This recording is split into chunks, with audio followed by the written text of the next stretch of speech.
지난 2주간 절제에 관해서 말씀을 보았습니다. 우리가 절제할 줄 아는 사람이 되어야 된다라고 말씀을 드리면서요. 하나님께서 금하신 것은 하지 않는 삶, 또 할 수 있으나 자신과 타인의 영혼, 그리고 하나님의 이름을 위해서 하지 않는 삶이 절제된 삶이다라고 말씀을 드렸습니다. 이런 절제된 삶을 가는 자들이 마지막에 하나님 앞에 섰을 때 면류관을 얻을 수 있는 자들이죠. 절제를 할 줄 안다라는 것은 신앙적으로나 인격적으로나 성숙한 자들입니다. 근데 이 절제라는 것이 사실은 자신의 힘으로 하기에는 한계가 있습니다. 그래서 하나님의 도우심이 필요한 것이죠. 또한 절제하는 마음을 누가 주셨느냐? 하나님께서 절제하는 마음을 주셨다라고도 말씀을 합니다. 그래서 사실 보면요, 사단이라는 존재는 늘 하나님께서 하는 반대라고 생각을 한 겁니다. 하나님께서는 절제하는 마음을 주셨는 반면에 사탄은 늘 우리로 하여금 절제하지 못하게 합니다. 자기의 감정대로 살라고 부추깁니다. 네 하고 싶은 대로 하라고 부추깁니다. 말하고 싶은 대로 말하고 생각하고 행동하고 싶은 대로 하라고 그렇게 부추기는 존재가 바로 사탄입니다. 그래, 이런 것을 이길 수 있는 힘이 누구에게 있느냐? 하나님에게 있다라는 것이죠.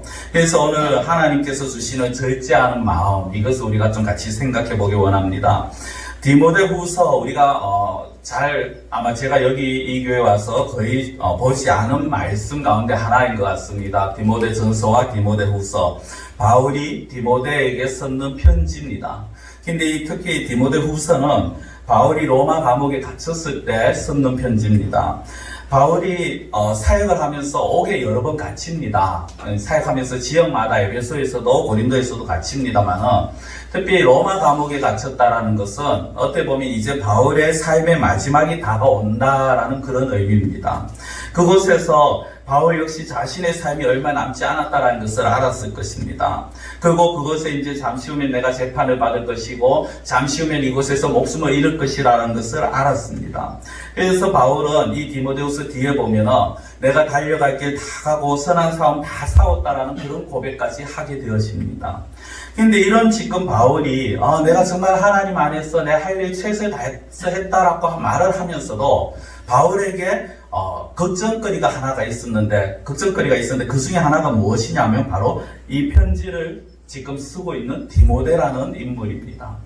이 디모데는요, 바울이 세우는 에베소 교회에서 목회를 하고 있는 오늘날로 말하면 목사입니다. 근데 이 디모데로 인해서 왜 바울이 걱정을 하고 있느냐? 여러 가지 이유가 있습니다. 디모데가 지금 자기 어떤 영적인 아버지이자 스승인 이 바울이 갇혔다라는 것 때문에 아마 의기소침해 있었을 수도 있을 것이고요. 그리고 교회와 또 목회자에 대한 여러 가지 위협과 유혹과 여러 어려움들이 주변에 있었습니다. 디모데의 나이가 어리다라는 것도 문제가 될 수가 있는 부분이었고요. 경험이 부족하고 건강도 약합니다. 그런 디모데가 걱정이 되어서 이 바울이 아버지의 마음으로 편지를 쓴 것이 디모데전서와 후서입니다. 특히 후서가 이제 마지막에 어떻게 보면 유언식으로 자기 아들에게 유언하듯이 그렇게 쓰는 편지 내용입니다. 이 디모데 편지를 쓰는 바울이요, 9절에서 이렇게 말합니다. 하나님께서 우리 각자를 거룩하신 소명으로 부르셨다라고 말씀합니다.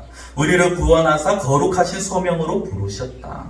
이 거룩하신 소명이라는 것은 무엇이냐? 하나님께서 부르셨는데 그 부르심이 거룩하다라는 것입니다. 그리고 그것이 무엇이냐? 하나님께서 뜻하시고 계획하신 바를 있기 때문에 그 가운데서 우리를 부르셨다라는 것이죠. 이것은 비단 바울이나 디모데 같은 목회자들만이 아니라 모든 믿는 자들에게 공통적으로 적용이 되는 말씀입니다. 하나님께서는 모든 믿는 자들에게 하나님의 뜻하시고 계획하신 바가 있습니다. 그것을 이루어 가시기 위해서 저와 여러분들을 부르셨다라는 것입니다. 그리고 그 소명을 이루시기 위해서 은혜를 주셨는데요. 그 은혜가 본문에 보면 두 가지로 나옵니다. 이 은혜를 우리가 잠깐 좀 다뤄야지 뒤에 하나님께서 주신 절제하는 마음을 볼 수 있을 것 같습니다. 첫 번째 은혜는 뭐냐면 바로 믿음입니다. 믿음인데 어떤 믿음이냐? 거짓이 없는 믿음이다 라고 그렇게 합니다. 5절 말씀입니다. 이는 네 속에 거짓이 없는 믿음이 있음을 생각함이라. 이 믿음은 먼저 내 외조모 로이스와 내 어머니 유니게 속에 있더니 내 속에도 있는 줄을 확신하노라 라고 합니다. 바울은 디모데로 인해서 감사한데 그 이유가 뭐냐? 디모데 안에 믿음이 있다라는 것입니다. 이건 구원 얻는 믿음이라고 볼 수도 있습니다만은 그 앞에 특별한 단서가 하나 또 특정한 단어가 붙죠. 바로 거짓이 없는 믿음입니다. 그리고 이 믿음이 어디에서 왔느냐? 외할머니와 어머니에게서 이제 전수를 받았다라고 그렇게 말합니다. 디모데의 믿음이 외할머니와 어머니에게서 물려받았다라는 이 말씀은 우리에게 어떤 숙제로 던져지게 되어집니다. 무슨 말씀이냐면 우리는 과연 우리 안에 있는 믿음을 우리의 자녀와 후손들이 나중에 우리 안에 있는 이 믿음을 그들이 물려받고 있다라고 우리는 말을 할 수 있느냐는 것이죠. 물론 우리가 어떤 분들은 이미 부모님에게 이 믿음을 물려받으신 분들도 계실 겁니다. 그러면은 참 어떻게 보면 감사하고 복된 일이죠. 그런데 그렇게 끝난 것이 아니라 내가 가진 믿음도 물려줄 수 있어야 한다라는 것입니다. 우리 자녀들에게 믿음을 전수할 줄 아는, 전수하는 자가 되어야 된다라는 것이죠. 간혹 이제 TV 같은 데 보면 전통 문화가 나오면서 그것을 전수하고 또 전수받고 하는 것을 굉장히 귀하게 그렇게 방송을 하는 것을 보게 됩니다. 전통 문화 전수한다 굉장히 중요하죠. 근데 그것보다 더 중요한 것이 무엇이냐? 바로 신앙의 전수라는 것입니다. 오히려 자녀들에게 재산을 많이 남겨주거나 건강을 남겨주거나 아니면 세상적으로 어떤 힘을 주기 위해서 많은 것을 배울 수 있도록 그렇게 뒷받침을 합니다. 그것이 부모의 옳은 도리라고 그렇게 생각을 합니다. 맞습니다. 그렇지만 믿는 부모라면 그것보다 더 앞서서 무엇을 해야 되느냐? 내가 가진 신앙을 물려줄 수 있어야 된다는 것입니다. 훗날 우리의 자녀들을 보면서 후손들을 보면서 다른 사람들이 그들을 보면서 뭐라고 이런 말을 할 수 있어야겠죠. 야, 너 정말 너희 부모님으로부터 너희 조상으로부터 신앙을 잘 물려받았구나. 이런 말들이 우리의 자녀와 후손들에게 들려져야 된다라는 것입니다. 사랑하는 성도 여러분, 디모데가 특별히 오늘 외소모와 어머니에게 물려받은 믿음, 어떤 믿음이라고 합니까? 거짓이 없는 믿음입니다. 거짓이 없다는 건 깨끗하다라는 겁니다. 깨끗한 믿음이 어떤 의미입니까? 더러운 것이 없습니다. 부끄러운 것이 없습니다. 부정한 것이 없다라는 것입니다. 진실하고 정직한 믿음입니다. 이게 누구 앞에서? 하나님 앞에서 진실하고 정직한 믿음을 가졌더라는 것입니다. 바울은 디모데가 자신의 어떤 단순한 후임, 자기가 세운 교회의 후임 목사로서 그냥 그 디모데를 좋아하고 감사하는 것이 아니라, 그냥 에베소라는 교회에 와서 감사했다 이것이 아니라, 정말 디모데라는 인물을 보니까 하나님 앞에서 하나님 보시기에 정직하고 부끄럽지 않는 그런 믿음의 소유자들라는 것입니다. 하나님 보시기에 거짓이 없는 믿음의 소유자들라는 것이죠. 이것이 깨끗한 믿음 아닙니까? 이 믿음을 소유한 자가 하나님의 부르심에 합당한 삶을 살 수 있다는 것입니다. 이 믿음을 소유한 자가 하나님의 영광을 구할 수가 있는 것입니다. 깨끗한 믿음을 가지고 있기 때문에 그가 살아가고 생각하고 말하고 행동하는 자체가 거짓이 있을 수가 없는 것이죠. 자, 첫 번째 주신 은혜가 믿음이라면, 깨끗한 믿음이라면, 두 번째 주신 은혜는요, 바로 은사입니다. 6절에 이렇게 말씀합니다. 그러므로 내가 나의 안수함으로 네 속에 있는 하나님의 은사를 다시 부리듯 하게 하기 위하여 너로 생각하게 하노니라고 합니다. 디모데 속에 하나님의 은사가 있다라고 말씀을 합니다. 이 은사를 다시금 부리들이게 하기 위해서, 즉 은사를 다시금 막 생각나고 그 은사를 잘 활용하도록 하기 위해서 이 편지를 쓰는 것입니다. 디모데만이 아니라 하나님께서는 각자에게 은사를 주셨습니다. 은사라고 해서 거창한 것을 말하지 않습니다. 은사라고 무조건 방언을 하고 귀신을 쫓아내고 통역하고 병을 치료하고 그런 것만이 은사가 아닙니다. 하나님께서는 우리에게 크게 보이든 작게 보이든, 그리고 눈에 보이는 것이든 보이지 않는 것이든 간에 각자에게 필요 적절한 은사를 주셨습니다. 그리고 그 은사를 주신 것은 하나님께서 우리에게 맡긴 일을 감당하라고 주신 것입니다. 근데 은사를 말하기에 앞서서 바울이요, 하나님께서 주신 것이 두려워하는 마음이 아니라라는 말씀을 합니다. 7절에 가면 그런 말씀이 나오는데, 아마 디모데가 앞서 말씀드린 것처럼 심히 두려워하고 있었는 것 같습니다. 아무래도 어린 나이에다가 경험도 부족하죠. 교회 안팎으로도 여러 가지 어려움이 있었을 것이고 이단도 있었습니다. 그래서 바울이 좀 특히나 이제 두려워하지 말라라고 그렇게 말을 했는 것 같은데요. 사실 성도라고해서 디모데만 아니죠. 성도라고해서 모두가 두려움으로부터 벗어나는 것은 아닙니다. 누구나 각자가 두려움을 가질 수 있고 느낄 수 있습니다. 특히 지금 이 초대교회, 성경이 쓰여서는 초대교회는 더더욱 그런 상황이 심했습니다. 핍박이 심했고요. 생명의 위협을 느꼈을 수도 있습니다.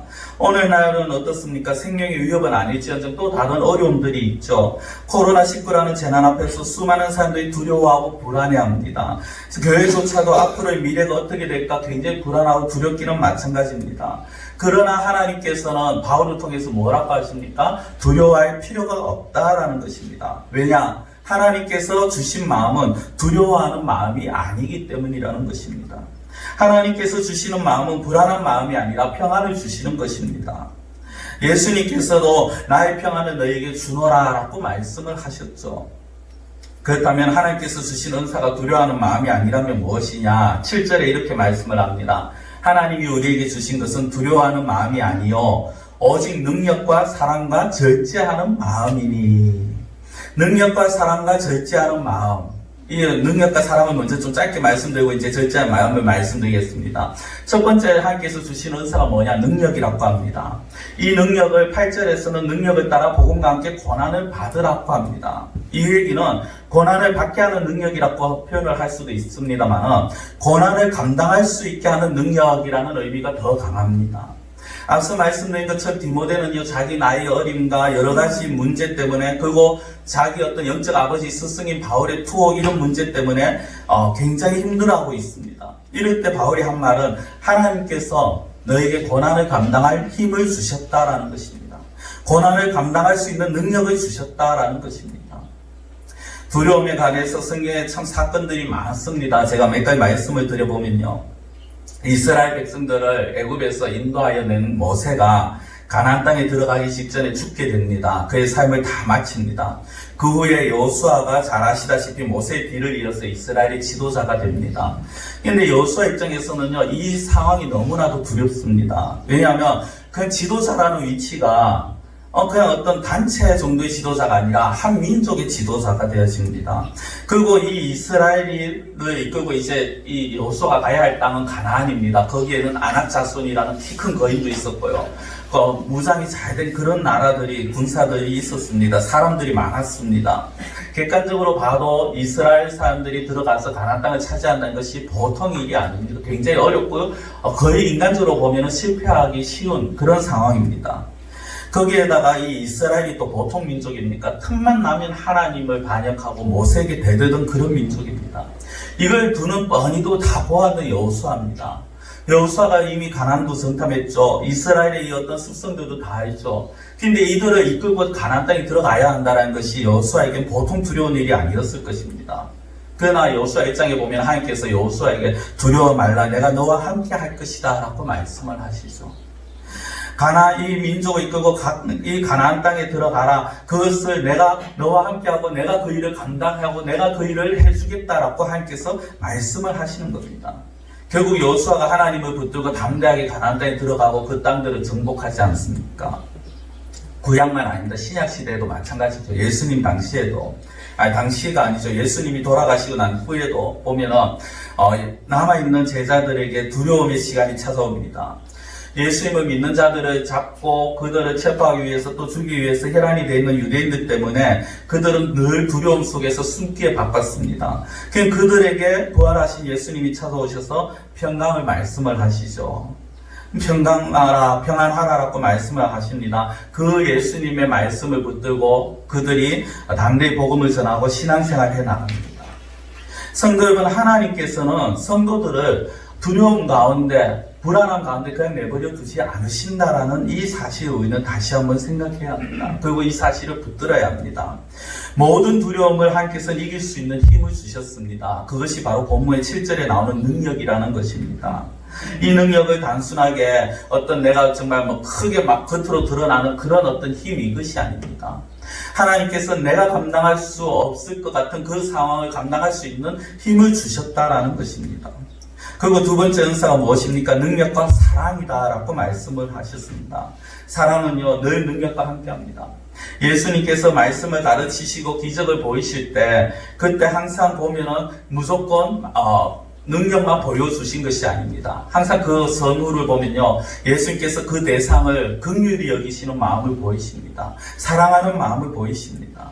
예수님, 특히나 예수님께서 십자가에서 죽으실 때 사실 예수님이 얼마나 두려우셨겠습니까? 뒤에 가서 다시 말씀을 드리겠습니다만은 하나님과의 단절, 그리고 십자가에서 못 박히는 그 육체의 고통, 모든 것이 예수님을 어떻게 보면 두려움 가운데 엄습해가 몰고 갈 때에도 예수님께서는 그 죽음을 감당할 수 있었는 이유가, 힘이 어디 있었느냐? 바로 인류를 사랑하시는 그 하나님의 사랑 때문이라는 것입니다. 그리고 예수님 역시 모든 인류들을 사랑하시고자 하는 그 사랑이 그 두려움을, 그 죽음을 이길 수 있는 힘을 가지게 하셨다라는 것이죠. 초대교회도 보면 많은 능력이 나타났습니다. 수많은 영혼들이 하나님께로 돌아왔죠. 그런데 그들 가운데 능력만 나타난 것이 아닙니다.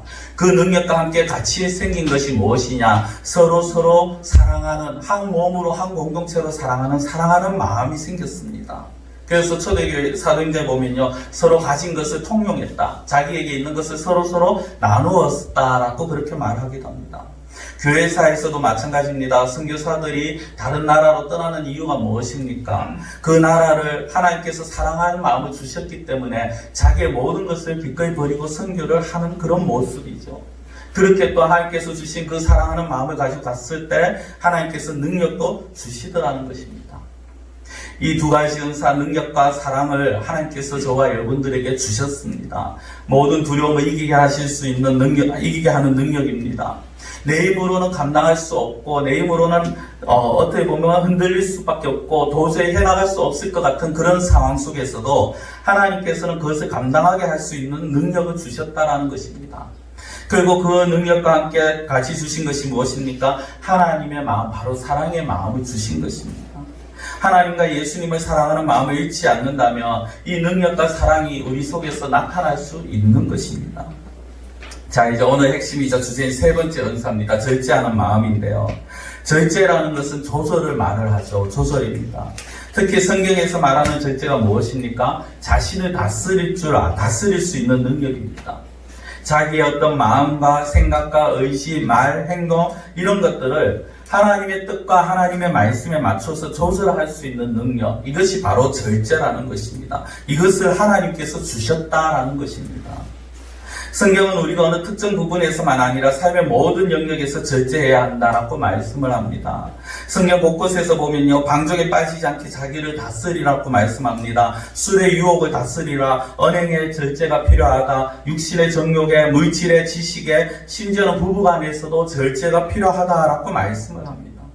마태복음 5장 6장을 보시면 산상수훈이라고 예수님께서 산에서 말씀하시는 부분이 나옵니다. 그런데 거기에도 보면요, 예수 믿는 자의 삶 가운데서 미움과 살인, 성적 욕망, 맹세, 보복, 탐욕, 염려 이런 것들에 대해서 절제가 필요하다라고 말씀을 하십니다.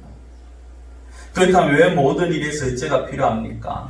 그것은 성도가, 즉 저와 여러분들이 하나님의 백성이기 때문입니다.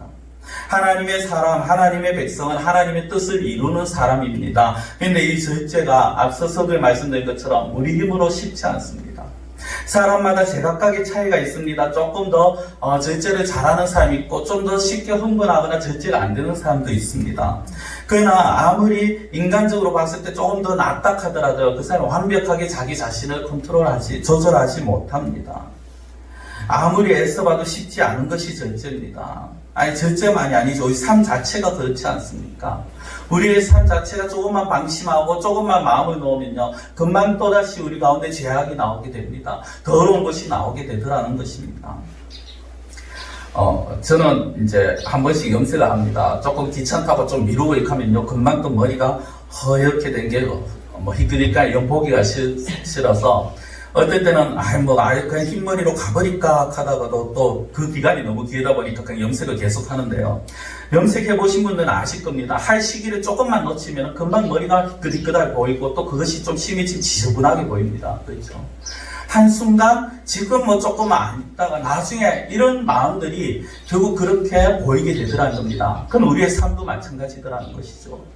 내가 이 정도는 이라든지 아니면은 내가 한순간 우리의 마음을 잠시만 방심하고 있어도요. 잠시만 내가 말씀에서 떠나 있어도 잠시만 하나님을 의식하지 않고 있어도 우리 속에서는 온갖 더러운 것들이 나오기 시작하더라는 것입니다. 하나님의 뜻을 이루기 위해서는 그래서 어떤 절제할 수 있는 이런 힘이 있어야 되는데 이것이 우리의 힘으로는 거의 불가능하다는 거죠. 완벽하게 절제할 수 있는 힘이 되지 않더라는 것입니다. 그래서 하나님께서 우리들에게 저와 여러분에게 절제하는 마음을 은사로 선물로 주셨다라는 것입니다. 제가 2주간에 걸쳐서 절제간의 말씀을 드리면서요. 자기를 다스리지 못해서 부끄러운 욕망에 넘어진 사람들 몇몇을 이제 성경에서 말씀드리지 않았습니까? 그 가운데 이제 그때 말씀 안 됐습니다는 삼손이라는 인물도 있죠. 이방 여인들의 그 유혹에 넘어가서 이기지 못해서 그냥 성적인 욕망을 절제하지 못하고 넘어지는 그런 모습을 보였습니다. 이스라엘의 초대왕 사울왕 잘 아시다시피 권력이라는 욕망에 넘어집니다. 다윗왕 역시 그렇게 성문이라고 불려지는 다윗왕 역시 성적인 그 정욕, 욕망을 절제하지 못하고 육체의 정욕을 절제하지 못하고 다스리지 못해서 간음죄를 짓고요. 그걸 숨기기 위해서 살인까지 범하게 되어집니다. 이스라엘을 끌고 출애굽한 지도자 모세는 한순간의 분노를 참지 못하고 이스라엘 백성들 앞에서 화를 내는 그런 모습을 보입니다.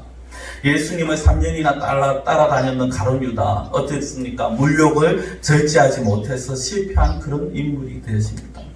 성경만입니까? 우리 주변에 아니면 한 번씩 뉴스에 나오는 아니면 어떤 세상에 좀 유명한 우리나라의 지도층에 있다라는 사람들을 한번 보십시오. 여러 가지 가까이 욕망을 절제하지 못해서 넘어지는 모습도 숱하게 우리는 보아왔습니다. 한순간의 실수가 자신이 쌓은 모든 것을 무너뜨리는 그런 모습들을 보았습니다. 문제는요, 이런 모습들이 믿지 않는 자들만이 아니라 믿는 자들 안에도 나타나더라는 것입니다. 어떤 직분을 떠나서 자신의 욕망과 사심을 채우기 위해서 다툼을 일삼고 하나님의 백성으로서의 모습을 잃어버리고 그동안 참 능력 있다, 사랑 있다, 믿음 좋다라고 하는 그 모든 것들을 그냥 한순간에 부끄럽게 만드는 사건들을 간혹 우리는 다른 교회들을 통해서 우리는 볼 때가 있더라는 것입니다. 자신은 물론이거니와 하나님의 교회, 하나님의 이름을 굉장히 부끄럽게 만든 그런 사람들이 있더라는 거죠. 성도라는 이름이 부끄러운 자들이 있습니다. 성도라면 하나님의 은혜를 받은 자인데 은혜 받은 자들이 왜 그렇게 넘어지느냐는 것입니다. 그래 왜 은혜 받은 자들이 넘어질까? 절제하지 못해서라는 거죠.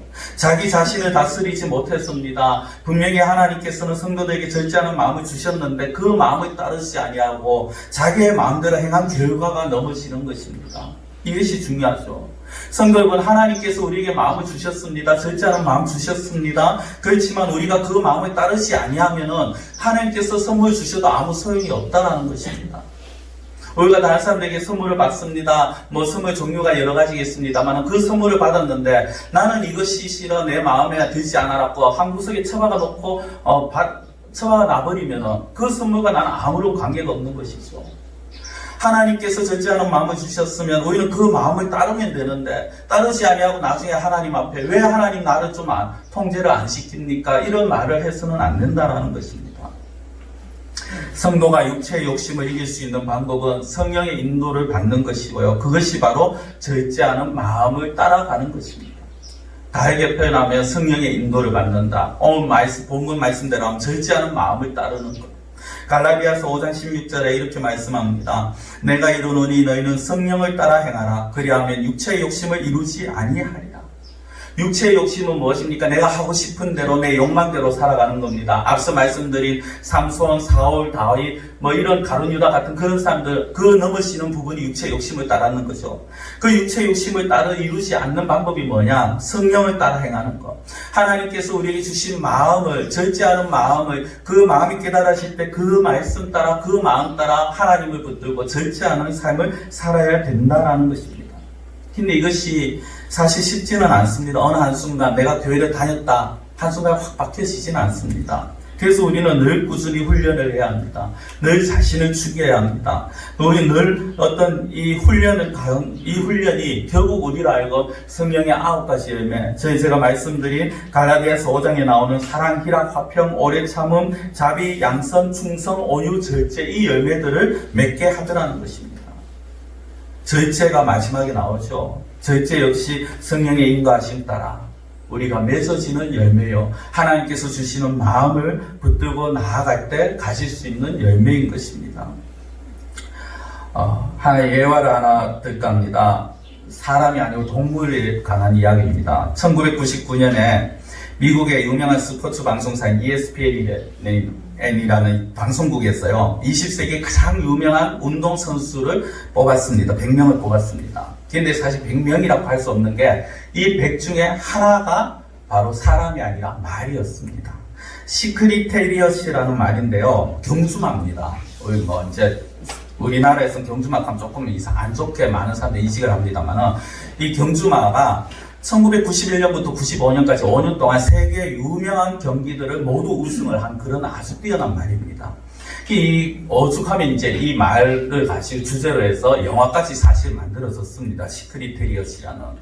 근데 많은 경기를 석권했다는 것보다 더 유명한 일화가 있는데, 그것이 무엇이냐면 이 시크리테리엇이라는 경주마가 최고의 경주마가 된 비결입니다. 자, 어떻게 되었느냐? 이 말이 처음부터 다른 말들보다 두각을 드러낸 것은 아니었다라고 합니다.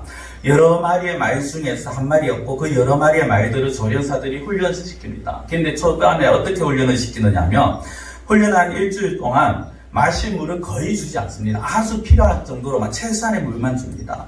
그리고 일주일 후에 말들을 대고 시냇가에 데리고 가서 풀어버립니다. 그 말들이 정신없이 시냇가로 달려간답니다.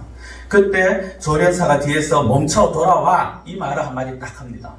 근데 그 말들이 다 시내까지 달려갈 때 이 시크리테리엇이라는 말이 한 마리만이 그 말을 듣고 멈추고 조련사에게 돌아왔다는 거죠. 말을 듣고, 조련사의 말을 듣고 자기 자신을 절제하는 그 모습이었습니다. 그 말이 최고의 경주마가 되었다라는 것입니다. 제가 동물에 비교하는 것이 좀 기분이 나쁘실 수 있으시겠습니다만은, 최고의 경주마가 되었듯이 우리는 어떻게 보면 최고의 성도가 되어야 합니다. 이것이 하나님께서 저와 여러분들에게 바라시는 겁니다. 내가 하나님을 기쁘게 할 수 있는 다른 것 없습니다. 내가 최고의 성도가 되면 됩니다. 최고의 성도는요, 다른 것 아닙니다. 세상적인 기준으로 많이 배우고 많이 헌금하고 많은 일을 하고, 그것이 아닙니다. 하나님께서 원하시는 삶을 살아가는 것입니다. 근데 그 원하시는 삶을 살도록 하는데 계속해서 우리의 욕망은 중간에서 방해를 합니다. 야, 그건 네 하고 싶은 대로 해, 네 마음대로 해, 네 뜻대로 해. 그러나 동시에 또 한쪽에서는요, 하나님께서 아니야라는 절제하는 마음을 주셨죠. 그럴 때 우리는 내 마음의 생각과 뜻을 절제하고 하나님의 뜻을 따를 수가 있어야 한다라는 것입니다. 절제를 가장 잘 보여주신 분에 관한 이야기 하나만 하고 말씀을 맺겠습니다. 우리가 역사적으로, 그리고 또 성경 안에서 절제에 대해서 가장 본이 되는 사람, 본익하면 누구를 들 수 있느냐? 바로 예수님입니다.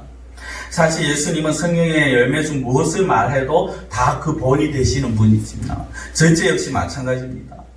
예수님이 보여주신 절제의 가장 핵심이 어디에서 나타납니까?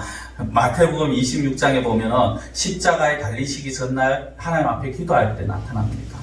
그때 하나님 앞에 자신의 뜻을 죽이고 하나님의 뜻에 복종하는 그 모습을 보입니다. 마태복음 26장 39절인데요. 조금 나아가서 얼굴을 땅에 대시고 엎드려 기도하여 이르시되, 내 아버지여, 만일 할만하시거든 이 잔을 내게서 지나가게 하옵소서. 그러나 나의 원대로 마시옵고 아버지의 원대로 하옵소서. 그러나 나의 원대로 마시옵고 아버지의 원대로 하옵소서. 이 말씀이, 이 기도가 예수님의 절제를 가장 잘 보여주는 것이죠. 하나님, 난 싫습니다. 하나님과 단절되기 싫고, 십자가 매달리기 싫고, 죽기 싫고, 자기의 예수님 자신의 그 인간적인 생각을 표현할 수도 있습니다만은, 예수님은 그렇게 하지 않습니다. 내게서 지나가게 하옵소서. 그러나라고 합니다. 그러나 나의 원이 아니라 하나님의 뜻대로 하옵소서. 바울 역시 날마다 자기 몸을 쳐서 복종하게 한다라고 말씀을 하죠. 하나님의 뜻을 이루기 위해서 절제하는 마음을 따르는 것이 필요하다라는 것입니다. 말씀을 맺겠습니다. 성도 여러분, 하나님께서는요, 저와 여러분들에게 은사를 주셨습니다. 그 중에 하나가 뭐냐? 절제하는 마음입니다. 이 마음을 주신 이유는 너무나도 명확합니다. 하나님의 뜻을 이루게 하시고 하나님의 성도답게 살아가게 하시기 위해서입니다. 내 힘으로는 그것을 온전히 할 수 없기 때문에 하나님께서 그러면 안 돼, 말씀을 통해서 이것이 가야 될 길이야, 이것이 옳은 길이야, 이것이 잘못된 길이야 가르쳐 주시는 것입니다. 그리고 그 마음에 따라서 그 말씀에 내 마음을 집어넣는 것이죠. 깨끗한 마음, 믿음으로 고난을 이기고 하나님의 백성답게 살아가기 위해서는, 하나님께서 부르신 소망의 삶을 살기 위해서는 우리에게 주신 이 절제하는 마음, 그 마음을 우리가 놓쳐서는 되지 않는다는 것입니다. 이 절제하는 마음으로 우리 자신의 마음을 다스려서 하나님의 뜻을 헤아리며 살아가시는 그러한 저와 여러분들이 되기를 간절히 축원합니다. 기도드리겠습니다. 사랑의 하나님 아버지, 우리가 살아가면서 고난을 이길 수 있는, 감당할 수 있는 능력도 주셨고, 또한 그것들을 그 능력대로 살아가기 위해서 또 하나님을 사랑하고 이웃을 사랑하는 그 사랑도 저희들에게 주셨는데, 우리가 이것만 가지지 않게 하시고 우리에게 주신 또 다른 은사, 절제하는 마음을 우리가 늘 붙들게 하여 주시옵소서. 우리가 하나님의 백성으로서 하나님의 백성답게 살기 위해서는, 하나님의 영광을 드러내기 위해서는 내 소욕을 죽여야 되고 내 욕망을 죽여야 되고 내 뜻을 죽여야 되는데, 우리의 힘으로는 그렇게 할 수 없습니다. 사단은 끊임없이 내 생각, 내 뜻대로 하라고 옆에서 부추깁니다. 그러나 하나님, 이런 가운데에서도 저희들에게 절제하는 마음을 허락하여 주셨사오니, 우리가 하나님께서 주시는 이 절제하는 마음, 성령을 통하여 말씀을 통하여 보여주시고 가르쳐 주시는 그 마음을 저희들이 붙들게 하시고, 그 마음을 따라 살아감을 통하여서 정말 나의 원대로가 아니라 아버지의 원대로 하옵소서라는 예수님처럼 하나님의 영광을 드러낼 수 있는 그러한 저희들의 삶이 되게 하여 주시옵소서. 저희들이 절제하는 마음을 놓치지 아니하도록 하나님께서 붙잡아 주시기를 원하옵고, 모든 것을 예수님의 이름으로 기도드리옵나이다. 아멘.